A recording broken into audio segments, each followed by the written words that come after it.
When I was growing up, my father said something to me I will never forget. Son, when you were born, you cried while the world rejoiced. Live your life in a such way that when you die, the world cries while you rejoiced. We live in a we live an age when we have forgotten what life is all about. We can easily put a person on the moon, but we have trouble walking across the street to meet a new neighbor. We can fire a missile across the world with pinpoint accuracy, but we have trouble keeping a date with our children to go to the library. We have email, fax machines, and digital phones so that we can stay connected, and yet we live in a time where human beings have never been less connected. We have lost touch with our humanity. We have lost touch with our purpose. We have lost sight of the things that matter the most. And so, as you start this book, I respectfully ask you, who will cry when you die? How many lives will you touch? Will you touch while you have the privilege to walk this planet? What impact will your life will have on the generations that follow you? And what legacy will you leave behind after you have taken your last breath?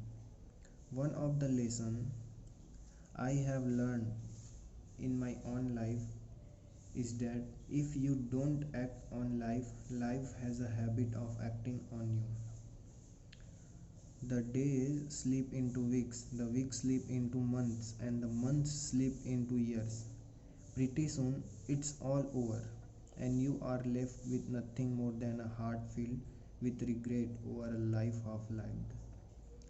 George Bernard Shaw was asked to on his deathbed, what would you do if you could live your life over again? He reflected, then replied with a deep sigh, I would like to the person I could have been but never was. I have written this book so that this will never happen to you. As a professional speaker, I spent much of my work life delivering keynote address at conferences across North America, flying from city to city, sharing my insights on leadership in business and in life with many different people. Though they all come from diverse walk of life, their questions invariably center on the same things. This day, how can I find greater meaning in my life? How can I make a lasting contribution through my work? And how can I simplify so that I can enjoy the journey of life before it is too late? My answer always begins the same way, find your calling. I believe we all have special talents that are just waiting to be engaged in a worthy pursuit.